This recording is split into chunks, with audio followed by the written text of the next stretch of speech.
ఖర్చు పెట్టిన డబ్బులో ఈ 1000 రూపాయలు నీకు ఒక శుభమైనదే, కష్టమైనది కాదు. ఎందుకంటే ఒక బర్త్డే వచ్చిందంటే మనం మరి పిల్లగానికి 6000 రూపాయలు 5000 రూపాయలు పెట్టి బర్త్డే చేసుకుంటున్నాము. లేదా చీర ఫంక్షన్ అని సారీ ఫంక్షన్ అని చెప్పి లేని ప్రోగ్రాంలు పెట్టుకొని ఎంతో రకాల డబ్బులు ఖర్చు చేస్తున్నాం మనం. ఆ దాంట్లోకి వెళ్ళి ఒక 1000 రూపాయలు ఇవ్వలేరా మీరు? ఇటువంటి ఇప్పుడు మనతో ఆ పాప ఎంతో బాధపడుతుంది. నేను చాలామంది మన కడుపులో బాధలు చాలా ఉన్నాయి, ఎవరు చెప్పుకోలేకపోతాం, ఎవరు పొందకపోతాం. కావున మనమంతా ఒక తోటిగా మన తోటి విద్యార్థిని ఆదుకుందాం, మన తోటి విద్యార్థికి మన సహాయ సహకారాలు అందించుకుందాం అన్న భావనతోటి ఈ వ్యవస్థను ఏర్పాటు చేయడం జరిగింది. ప్రతి మనిషిలో ప్రతి దాంట్లో మనకు అనేక రకాల సమస్యలు ఉన్నాయిరా. ఆర్థిక పరిస్థితి లేక జడ్పీహెచ్ఎస్ అనంతరం నా స్టూడెంట్ రైలు కింద పడి చనిపోయింది పాప. ఆ అమ్మాయికి 2 పిల్లలు. మరి ఆ పిల్లల తల్లి చనిపోయింది, భర్త విడాకులు ఇచ్చి వదిలిపెట్టి వెళ్ళిపోయాడు. మా 2 పాపలు ఎట్లా బతకాలి, ఏ విధంగా ముందుకు పోవాలి? మనం చేయలేమా? మనం సహాయం చేయలేమా? మనం ఆదుకోలేమా? ఏ 500 రూపాయలు మనకు సంవత్సరానికి 1000 రూపాయలు మనకు భారమా? ఒక వ్యవస్థను ఏర్పాటు చేసుకొని ఈ వ్యవస్థ ద్వారా మనం ముందుకు పోయి ఇటువంటి వాళ్ళని ఆదుకుంటే వాళ్ళ దీవెనలు చాలు మనకు. భగవంతు దీవెనతో పాటు వాళ్ళ దీవెన ఉంటారు. ఈ దాంట్లో ఉంటుంది తదాస్తు దేవతలు. వాళ్ళ నోటి నుంచి ఏ వాక్కు వెళ్తే తదాస్తు అంటే అది మనకు లభ్యం కలుగుతుంది, మనకు దీవెన అవుతుంది. మా దాంట్లో కూడా ఉన్నది సదహా. మేము దాదాపుగా రోజుకు 20,000, 50,000, 30,000, 60,000, 100,000, 1000. మరి రంజాన్ పండుగ వచ్చిందంటే ఇంకెక్కువ ఖర్చు పెట్టుకుంటున్నాం.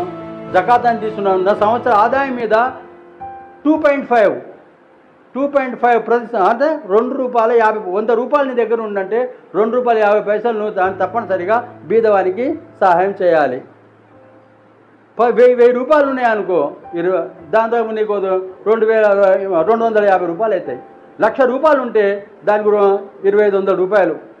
ఈ విధంగా మా రంజాన్ పండుగల చాలామంది ఈ విధంగా సంవత్సరం ఆదాయం మొత్తం లెక్క చేసి తన దగ్గర నిల్వ ఉన్నట్టు ఆదాయానికి 2.5 ప్రకారంగా మరి తీసేసి పేదవాళ్ళకు పంచిపెట్టడం జరుగుతుంటుంది. ఈ విధంగా మీరు కూడా ఒక వ్యవస్థని ఇప్పుడు ఈ వ్యవస్థను ఏర్పాటు చేసుకుంటున్నాం. మీ ఇంట్లో ఏం చేయండి అంటే ఒక డబ్బా ఏర్పాటు చేయండి. ఆ డబ్బా మీద ఓల్డ్ స్టూడెంట్స్ వెల్ఫేర్ అసోసియేషన్ అని ఒకటి ఏర్పాటు చేసుకొని డబ్బా పెట్టుకోండి. రోజు 10 రూపాయలు ఏంట్రా, ఎక్కువద్దు. డైలీ 10 రూపీస్ అండి దాంట్లో.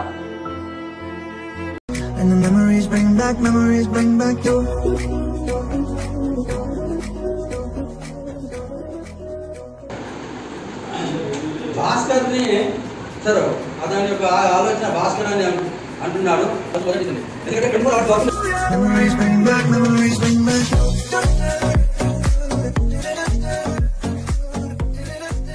మీకు రాదా డాక్టర్ తెలుసు అది.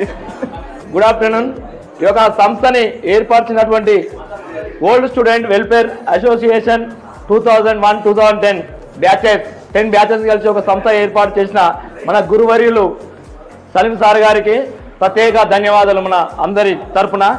నిన్నటి వరకు ఒక్కనే, ఇప్పుడు నాకు 1000 మంది ఉన్నారు. మీకున్నారా లేరా? ఎంతమంది ఉన్నారు? ఈరోజు నేను 1200 మంది. Very good brother. ఒకటే 1000 మంది ఉన్నామంటే అది ఒక మన సంస్థ వల్ల. ఒకటే గుర్తుపెట్టుకోండి ఫ్రెండ్స్, ఇప్పటికీ మనము ఒక ఫ్రెండ్ నేను ఓన్లీ ఇప్పుడు నా ఇల్లు గడవాలంటే నేను ఒక్కనే పని చేయాలి. నా ఇంటికి ఆపద వచ్చినట్టు ఒక్కనే చేసుకోవాలి.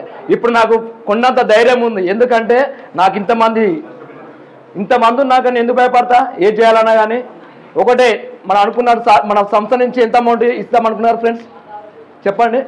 సార్ చెప్పాడు మన సంస్థ నుంచి ఇంత అమౌంట్ వస్తుంది, ఏదైనా ఆపద వచ్చినప్పుడు ఎంత వస్తుందని చెప్పిండు సార్.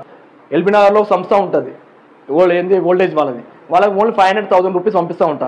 మ్యారేజ్ పంపిస్తాం, మన బర్త్డేకి ఓన్లీ సంవత్సరానికి 2,500 పంపిస్తూ ఉంటా. అలాంటిది ఇప్పుడు ఆ సంస్థ కాకుండా ఆ సంస్థ పంపించేదేమో నేను మన సంస్థ పంపించాలని నేను కోరుకుంటున్నాను. అదేవిధంగా మనం ఇట్లా అలా చేసుకున్నాం అనుకో మన దాని బడ్జెట్ చాలా అవుతుంది. కావున ప్రతి ఒక్కరు దీని ఒక సంస్థని గుర్తుపెట్టుకొని ప్రతి ఒక్క సభ్యత్వం తీసుకోవాలి. తీసుకొని ఏడాలా మీ ఒక ఉన్నారు చూసారా, ఎవరైతే విద్యార్థులు ఉన్నారో లీడర్స్ ఉన్నారో వాళ్ళని ఫాలో చేయండి. ప్రతి ఒక్క మిత్రులు మాత్రం చదువుకున్న మిత్రులు మాత్రం కంపల్సరీ సభ్యత్వం తీసుకునే బాధ్యత ప్రతి ఒక్కరి మీద ఉంది. నా తోటి చదువుకున్న మిత్రులకి ఈ ప్రోగ్రాంకి విచ్చేసిన అందరూ పాపం సార్ ఎంతో కష్టపడి 3 వీక్స్ బ్యాక్ నుంచి భాస్కర్ అన్న సార్ ఒకటే ఆలోచన, మన తోటోళ్ళు మనతో చదువుకున్న వాళ్ళు మన సీనియర్స్ కానీ మన జూనియర్స్ కానీ వాళ్ళు ఎటువంటి పొజిషన్లో ఉన్నారో మనకు తెలియదు.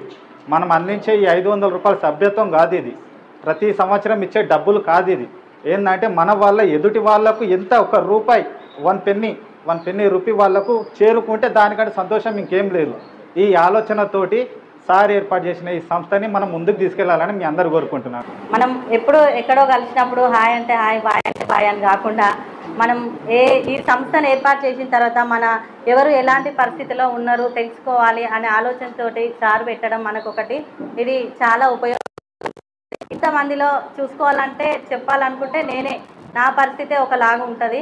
అది మీరు పంచుకోవడం మన సీనియర్స్ అండ్ జూనియర్స్ తోటి నాకున్న బాధ మీరు తన సహాయం చేయగలుచుకొని నాలాంటి ఇంకా ఇక్కడికి వచ్చిన మంచి ఆలోచనతోటి దాని పునాది తీసిపెట్టిండు. దాన్ని మనం ఎలా తీర్చిదిద్దాలి, ఎవరు ఏ బ్యాచ్లో ఎలా ఉన్నారు, ఏ పరిస్థితి బాల్య వాళ్ళు ఉన్నారు, ఎవరేమన్నా వాళ్ళు మాకు బాడీకి చెప్తే ఆ పదవికు ప్రకారంగా దాని ఇల్లు కట్టి మేము దాన్ని ఎంతో పెద్దగా ఎదిగి చూపిస్తామని సార్కు మాటిస్తున్నాము. ఎందుకంటే ఇలాంటిది మేము మా బ్యాచ్ 2009 బ్యాచ్ ఈ సమస్య ఏర్పాటు చేసుకోవాలి, ఇలాంటివి చేసుకొని మన తోటి మిత్రులకు కానీ ఇంకో వేరే వాళ్ళకి కానీ అదేవిధంగా మనం ముందుండి నడిపించాలి, సహాయం చేయాలని అనుకున్నాము. కానీ అది మా తోటి జరగలేదు. స్థాపించిండు కాబట్టి మేము చాలా సంతోషిస్తున్నాము. అదేవిధంగా మా తోటి మిత్రురాలకి వాళ్ళ హస్బెండ్ చనిపోయిండు, 2 పాపలు ఉన్నారు.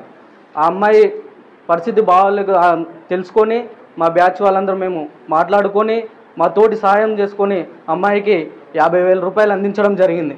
అదేవిధంగా ఈ సంస్థకు వెళ్ళవేళలా నాతో ఉన్న మిత్రులతో పాటు ఈ సంస్థకు ముందుండి ఎల్లవేళలా మేము సహాయం చేస్తూ ముందు. మాది అమ్మ వాళ్ళది బ్రాహ్మణపల్లి, నాది 2002 బ్యాచ్. పోయేటప్పుడు సారు మా హస్బెండ్ ఇక్కడ రావడం జరిగింది. 10th క్లాస్ మెమో తీసుకొని పోయేటప్పుడు మా పాప జాగ్రత్త, మా బిడ్డ జాగ్రత్త అని ఒక తల్లిదండ్రులాగా పంపించిన మాటలను నేను ఇప్పటికీ మరవలేకపోతున్నా. అదేవిధంగా అక్కడికి పోయినాక అయినా ఒక 10th క్లాస్ వరకే చదువుకున్నా నేను. పోయినాక ఒక సర్పంచ్ కావడం జరిగింది. తర్వాత జెడ్పీటీసీ పోటీ చేసి ఓడిపోయినా. నెక్స్ట్ మళ్ళీ జెడ్పీటీసీ, ప్రస్తుతం ఇప్పుడు జెడ్పీటీసీ, మా హస్బెండ్కి సర్పంచ్. కానీ జీవితంలో ఉపాధ్యాయులు చెప్పినవన్నీ నేను కళ్ళ ముందట చూసినట్టే కనిపించే విధంగా రోజు తిరుగుతుంటే మాట్లాడుతుంటే నేను ఇంకా చదువుకుంటే బాగుండు. జెడ్పీటీసీ అయినాక ఒక సోషల్ వెల్ఫేర్ చైర్మన్కి ఇచ్చారు. అంటే మన జిల్లాలో ఉన్న సోషల్ వెల్ఫేర్ హాస్టల్లన్నీ ఎంక్వైరీ చేయడం. నేను వాళ్ళతోటి ముందే చెప్పుకునేదాన్ని అన్నట్టు, నేను తెలుగులోనే మాట్లాడతా, మీరు ప్రస్తుతం ఇంగ్లీష్ మీడియంగా అమ్మ అని పిల్లలతోటి కంటే సార్ చెప్పినప్పుడు మనము ఇంగ్లీష్ అయినా హిందీ అయినా కంటిన్యూగా మాట్లాడేదైనా చదవడమైనా నేను ఇంగ్లీష్లో మాట్లాడితే బాగుండు అని ఇప్పుడు నేను అనుకుంటున్నాను. హిందీలో పిల్లలతోటి పర్ఫెక్ట్ షేర్ చేసుకుంటే బాగుండు అని. సారు మీరు ఇట్లా షేర్ చేసుకొని ఒకరికొకరు హెల్ప్ చేసుకోవాలని ఆలోచించడం అయితే చాలా గొప్ప విషయంగా భావిస్తున్నా. అంటే మనం చదువుకున్న వారిలో చాలా మంది కొంచెం ఎదిగిన వాళ్ళు ఉండొచ్చు, జాబ్ చేసే వాళ్ళు ఉండొచ్చు, గవర్నమెంట్ జాబ్ చేసే వాళ్ళు ఎంతమందిరో నాకైతే తెలియదు. నేను ప్రస్తుతం అయితే వ్యవసాయం చేస్తాను. అక్కడ ఉన్న పరిస్థితులను బట్టి ఒక మంచితనంతో ఏ విధంగా ఇంత స్థాయికి ఎదిగినాకనైనా ఖచ్చితంగా మళ్ళీ మన పని మనం చేసుకోక తప్పదు. దానికి ఎంతవరకు ఉన్నా నా వరకు సాధ్యమైన వరకు నేను ఖచ్చితంగా దీనికి కట్టుబడి ఉండి కష్టపడి ఇంకా ముందు తీసుకొస్తానని మీ అందరినీ నేను మాట్లాడదాం అనుకునే అన్ని మా అన్నలు అక్కలు అందరు మాట్లాడేసారు. ఇక నేనైతే దానికంటే ఇంకెక్కువ ఏమైతే చెప్పలేను. నేను మాట్లాడాల్సింది వాళ్ళు చెప్పారు కాబట్టి నేను దీంతో ముగిస్తా. నాకు ఇచ్చిన పోస్ట్ ఇచ్చారు కదా, దానికి ఎప్పుడైనా సరే 24/7 అందుబాటులో ఉంటానని చెప్తున్నా. బ్యాచ్కి సంబంధించిన మనం ఏదైతే బాధ్యత ఇచ్చారో వీళ్ళు వాళ్ళ బ్యాచ్ల వారిగా ఏదైనా సలహాదారుల సంఘం కమిటీ వాళ్ళతో సంప్రదించుకుంటూ మన బ్యాచ్ల వారితో అందరితో సంప్రదించుకుంటూ వెళ్తే ఈ కమిటీ అనేది ముందర తీసుకువెళ్ళే దాంట్లో మొట్టమొదటి పునాది వేసిన వాళ్ళం మనం అయితే తీసుకున్నట్లయితే రాబోయే రోజుల్లో ఎవరికి ఏ విధంగా పరిష్కారం చేసేయాలని ఒక అవగాహన వస్తుంది మనకు. ఈ అవగాహన లేకుండా మనం పనిచేసినామంటే కొన్ని రోజుల తర్వాత ఏమైతే ఇది బయట జరిగే రాజకీయ పార్టీల వల్లనే అవుతుంది. ఎందుకు కొన్ని రోజుల తర్వాత వాళ్ళు మాకు నచ్చలే, వీళ్ళు మాకు నచ్చలేదు. ప్రతి ఒక్కళ్ళు బాధ్యత ఎవరైతే ఇచ్చారో వాళ్ళు కూడా సరిసమానంగా అందరినీ తీసుకువెళ్ళే విధంగా నడవాలని చెప్పేసి నేను కోరుకుంటున్నాను. ఫస్ట్ మీటింగ్లో నేను ఒక 10-15 మందిమే వచ్చాము. సార్ అయినా నిరాశ చెందకుండా ఈ మీటింగ్ ఎట్లయినా కొనసాగిద్దామని చెప్పి చైన్ సిస్టమ్గా ఏ బ్యాచ్కి ఆ బ్యాచ్ తెలియజెప్పాలని మళ్ళీ సెకండ్ మీటింగ్లో ఇట్లా 20 మెంబర్స్ యాడ్ అయ్యాం. మళ్ళీ థర్డ్ మీటింగ్లో ఇంతమంది హాజరు కావడం హర్షించదగ్గ విషయం. ఇలాంటి సంస్థను తీసుకురావడము ఒక గొప్ప విషయము. మనలో చాలా మంది ఉన్నాము, అసలు చాలా సమస్యలతో ఉన్నాము. ఒక్కొక్క నా తోటి విద్యార్థులు మొన్న మా పార్టీలో చెప్తుంటే చాలా ఏడుపు వచ్చింది. చెప్పాలంటే బాధేస్తుంది. అందరి పరిస్థితి బాగాలేదు. ఈ సమస్యను తీసుకురావడం చాలా గొప్పదని భావిస్తుంది సార్. ఎందుకంటే చాలా ఉన్నాయి సార్ బాధలు. మేము చదువుకొని వెళ్ళినామని కాదు, మా కాళ్ళ మీద మీరు చెప్పిన కొంచెం పాత చదువు మాలో ఇంతవరకు మేము ముందుకు సాగుతున్నాము. మా పిల్లలు మా భవిష్యత్తులు చాలా చెప్పుకోలేకపోతున్నారు సార్. చూడండి రా, నాకు కూడా బాధ ఉంటుంది, నాకు ఒక చదువుతున్న వారు కూడా బాధ ఉంటుంది కాదు.